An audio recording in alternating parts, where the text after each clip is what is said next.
BPF भट होनायनि बावखुंग्रि समस्तिनि बावखुंग्रि LSC माबा UPPL जिंदाबाद नामा बियो आंखौ जि बादि माने भाइरेल खालामदों ओइ बहा खारना दं नोंसोरो हा जामाफोर बोरो UPPL नि इउटुबारफ्रा बहा खारजोबखो मोसौफोर पार्टि खालामगासिनो आङो महाय खुलुमबाय लोगोफोर नोंथांमोनखौ आंनि चेनेलाव बरायबाय गासिखौबो नोंथांमोननि गेजेराव आं मोनसे गोदान भिडिअ लानानै फैलायबाय नोंथांमोना थाम्बनेल आरो टाइटेलाव नायनानै मिथिखाबाय जानांगौ आं मानि सायाव भिडिअ लानानै फैदों लोगोफोर BPF पार्टिया देरहाखांनायनि उनाव मैदोम बसुमतारिया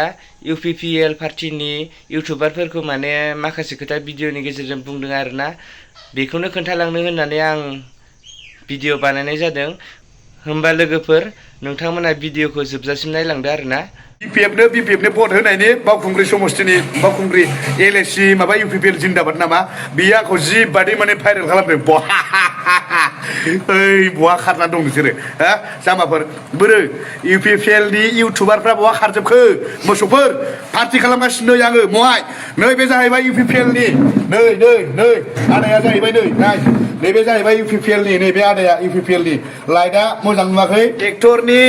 इउटुबारफोरा बहा थांजोबखो आयै मानो सिरि जाजोबखो ट्रेक्टर इउटुबारफोर बहा गोमाहैजोबखो मानो सिरिथार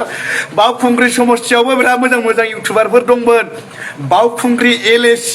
UPPL जिंदाबाद होननाय पेज दङ बहा थांखो दलाय बिटिआर होननाय मोनसे मा होनो UPPL नि पेज दं बहा थांखो गहपुरनि नोंथां बहा गोमानानै दङ माथो सिरिथार आयै आं लाजिबायलै आं लाजिबाय आं जेबो बुंला माने खोनासं जोंहा रनजित बसुमतारिखौ एटाक खालामसैलाय आङो मिथिबाय फेरेंगा सारखौहाय फेरेंगा सारा एबारबो फोद्दा मिथिबायना फेरेंगा दाउ गोसोमा दैज्लां बोथोरा मोनफैयाखै फाग्ला दानो ओंखारबोनानै गा आरो बै गाया सोरमोनलाय सासेया मा मोनलायो राकेश ब्रह्म सारखौ आं गाज्रि मोना दे आं स्पेसियेलि बुंनो थाङोबा राकेश ब्रह्म सारखौ आं बिराद मोजां मोनो आंनि बिराद माने फेभरेट मानसि आरोना राकेश ब्रह्म सार बायदि आं माने मोजां मोनो आरो आंनि गोसोनिफ्राय आं बेखौ जेबो बुंनो थाङा पलिटिक्सआ बादो आं स्पेसियेलि मोजां मोनो राकेश ब्रह्म सारखौहाय बेजों लोगोसे आं गाज्रि मोनग्रा जाहैबाय मा होनो बियो नैबे फेरेंगा ओइ फेरेंगानो बियो खामानि गैया बिमा नै आं खिन्थु सरि आङो मिथिबायना आङो दा माने बेफोरबायदि बुंफ्लांदों आं खिन्थु गाज्रि मोनो फेरेंगाखौ मिथिबायना खामानि गैया बियो बुरबकसो होयो खामानि गैया बेखार जेनबाय बियो ओमफ्राय नै बावखुंग्रि समस्तियावहाय आंखौहाय BPF भट होनायनि बावखुंग्रि समस्तिनि बावखुंग्रि LSC माबा UPPL जिंदाबाद नामा बियो आंखौ जि बादि माने भाइरेल खालामदों ओइ बहा खारना दं नोंसोरो हा जामाफोर बोरो UPPL नि इउटुबारफ्रा बहा खारजोबखो मोसौफोर पार्टि खालामगासिनो आङो महाय नैबे जाहैबाय UPPL नि नै आदाया जाहैबाय नाय नैबे जाहैबाय UPPL नि नैबे आदाया UPPL नि लाइटआ मोजां नुवाखै नैबे जाहैबाय आदाया UPPL नि लोंहोगासिनो दङ आङो आदानो मिथिबाय बिथाङा बिराद दुखुआव दङ माने सासेबो फैयैनि आदाया बिराद दुखुआव दङ मिथिबाय आं लोंहोगासिनो मिथिबाय चिकेन पकराजों चिकेन ड्राइ फ्राइजों लोंहोगासिनो आङो आदाखौ मिथिबाय जोंहा बिदि बिक्तिगत भाबै जोंहा गाज्रि मोनलायनाय गैया जों बिराद मोजां पलिटिक्सआव जों बेफोरबायदि जेबो गैया होमबाबो जों माने मा आंहा BPF खौ सापर्ट होयो नालाय BPF देरहाबाय नङा होमबा जोंहा आदायाहाय जोंहा सापर्ट होयोमोन UPPL खौ देरहायासै दुखु जाबाय आं लिंहरबाय ओइ आदा आंना देरहाबाय फै लोंफै आंना देरहाबाय नालाय आं लोंहोदलागासिनो मा जाखो खिन्थु बै दुगामारा बे फुदलाफोर दङ माबा मा होनो बियो रनजित बसुमतारि बै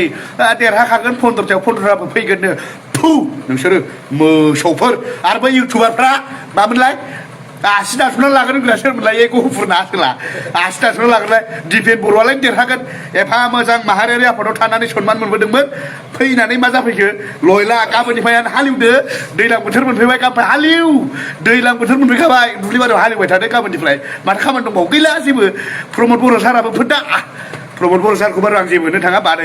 आं जायखौ मोजां मोनो आं जेबो होना नङा होमबा राकेश ब्रह्मखौ मोजां मोनो आं जेबो होना खिन्थु नैबे प्रतिभानो माबानि मा होनो बे बावखुंग्रि समस्तिनि लयलाबाय गैला जेनबाय मानो जेनखो